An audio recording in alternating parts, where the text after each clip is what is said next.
Welcome to Auntie's Art Club, Prehistoric Portraits.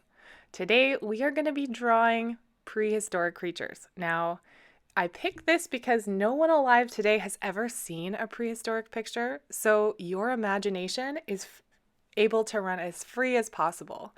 You can create this however you want. You can go silly, you can go specific, you can go imaginative. Doesn't really matter. It's just for fun. Lots and lots of fun. We're also going to be practicing some oil pastel skills. So for this inquiry, you're going to need your art journal, sandpaper, oil pastels, a pencil, your texture knife. I also use the back end of my blue paintbrush, tissue paper or paper towel for cleaning up, patience.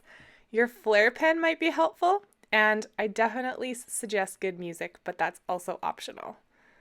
All right, let's get started. As usual, when we're doing our projects with oil pastel, we want to quickly sand our paper, just lightly. So take your sandpaper, move it around in different directions. Then we're going to sketch a rough outline. Now, you can pick, maybe you have a book with dinosaurs in it to get the rough shape. I had a bunch of dinosaurs. I just kind of drew the outlines, but then when I decided to do the actual pastel one, I thought I'd show you. So just to get the idea, I did lines so that I could kind of see where my dinosaur, like where the belly was in relation to the lines, because I really like the small one that I did when I practiced. So you could do a small one in practice and then try to make it bigger if that's easier, or if you want to just draw a dinosaur shape, do it. Don't think this through too much, and don't be too worried about it because, like I said, no one has ever seen a dinosaur before. So while my dinosaur here is pretty cartoonish, no one could tell me for sure that that's not how a dinosaur looked. So I did mine cartoony with a big round belly and soft edges. If you wanted to be more realistic, you could make sharper teeth and bumpier skin. But you can always look up pictures of your favorite kind of dinosaur and do a rough sketch. The pastels are really what's going to make this piece. I drew some dinosaur eggs just for fun and a horizon line behind my dinosaur. So we're going to move on to adding our first layer of color. When we add the first layer of color, we don't want to go too heavy. It's just giving us a rough idea. So take your pastels. Again, your dinosaur can be any color you want. I picked green, but Audrey suggested maybe it could have been a different color, and I had never thought of it. But use your imagination. So green and yellow. For your first layer, you want to still see some white in your coming through your paper, because that is going to allow you some flexibility with your blending in subsequent layers, so the next layers. So just go through, blend them up. Again, maybe you'll want to make yours less cartoony. It's really up to you. This is your art journal, so it's just for you. No one has to see it unless you want to share. I did my sun, kind of like a sunsetty sky, but again, prehistoric sky could have been a completely different color. Use your imagination. Once I've done my full first layer of color, I moved on to a second layer of color. Here is where I start filling in the white spaces.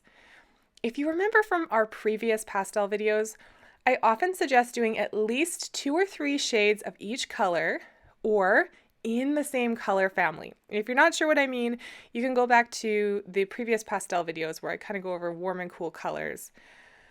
If you set your pastels up in order of the rainbow, and you pick pastels which are close to each other in the color wheel, it'll work out just fine. They blend really nicely together. So blue blends nicely into purple, which blends nicely into pink. And since pink is just red, it blends beautifully with orange. So I did my sky. Again, take your time, build up these color layers slowly and carefully. Don't press too hard. With pastels, this is all about building layers and having patience. I think there's about 5 or 6 layers of pastel on my finished piece, and it's way more fun because when you get more and more layers, you can do more and more with blending And the layers go on best if you do light layers rather than just heavy duty coloring, because then you can control the amount of each color that you use. I had a lot of fun using browns. In this particular set of pastels, I hadn't tried them out yet. So maybe on your ground or even your dinosaur, you could play around with the different colored browns. Again, adding a second layer to my dinosaur, I started with darker colors and then I put lighter colors on top. But experiment. Maybe you want to start with a light color and work a darker color on top. Just know that that can be difficult to blend sometimes. So here I am. I filled in most of my white spaces. And now I'm going to do more layering. So go over your picture and see if there's anywhere where the color is kind of light, there's white spaces showing through, or maybe you don't like the way that the color's blending together. Keep adding. And so I went through and just added some new colors, added some different colors, added some lighter and darker colors to give some illusion of kind of a 3D look. So you can have darker colors. My dinosaur has darker color underneath, and then it gets lighter as it gets closer to his head. And maybe it's a her, because there's eggs, I don't know, to its head. Once you're done all your layers, you can texture and blend. Here is the step where I would add any black. I would hold off on your black pastels and your white pastels even until you've got all your color down, because they do make it really difficult to blend with. I took my the back of my paintbrush and I scratched scales into my dinosaur. And I also scratched belly lines and different colored kind of textures in there. Adding different textures is going to make your dinosaur look super awesome. And it's really fun too. I do recommend that when you're working with scratch tools, you're very mindful of the bits of pastel that are coming up. Pick them up right away. Don't let them get onto other parts of your drawing.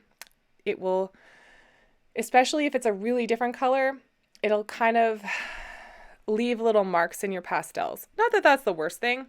Here is where I started to add, I thought maybe I could add a rock in the front. So if maybe you want to add other things to your picture, you can do that too. Now that you've got your base layers all together, this was going to be a rock. I think it looks pretty rocky. Again, I waited to add my black because black and white dilute the colors and kind of make them look, they're more difficult to blend, especially black. So I was playing here and remembering, especially when using black, you want to clean any pastels that you mixed right away. So wipe off the tips of the pastels right away. One tip I'm going to give you for blending is I used a different finger for each part of my picture. So for the sky colors, I used my ring finger.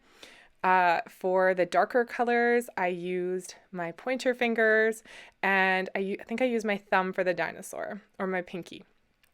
So pick different fingers and check before you use your fingers to blend that you're not blending different colors in when you don't want to. One way to fix this is to wash your hands frequently, but do what you got to do. All right. When you are done all the blending and texturing, make sure you clean up all the little bits off of your journal, blend them in or pick them up. Then you can go over the details with Flair pen. And there you have it. There's my awesome prehistoric portrait. Now for my favorite part, I'd made a bit of a mess.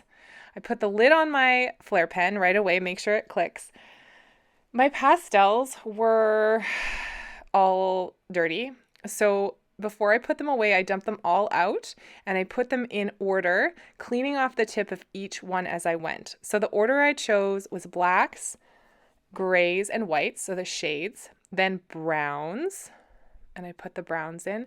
Again, cleaning each one by putting your pastel in the paper towel and just twisting it. So I went black, gray, white, brown, red, orange, yellow. in the order of the rainbow. I also recommend taking extra time to really make sure you've picked up all the little bits of pastel from your work surface. I don't think that anyone wants to sit on bits of pastel and ruin their clothes. It can also get really messy on the floor. So before you do anything else, clean up your pastels and take your tissue or your paper towel and pick up as many of the little bits as you can. Once everything is put away, you want to wipe down your surfaces with a warm, soapy towel really well, making sure you get every little speck of oil pastel, especially if you were doing lots of scraping and texturing. That's really important. Make sure your pastel gets put away properly and you're good to go. That is cleanup. And if you want everyone in your house to be cool with your creating, cleanup is very important. Now remember, this is just for fun. I hope you enjoyed yourself today. I would love to see what you created. No pressure, but if you want to send me a picture of your finished prehistoric portraits, I would love to post them on the gallery. Thank you so much for creating with me. And my number one piece of advice is always to take your time and have fun. This is just for fun. All right. Thanks, guys. Grateful for you and your creativity. Have a beautiful day.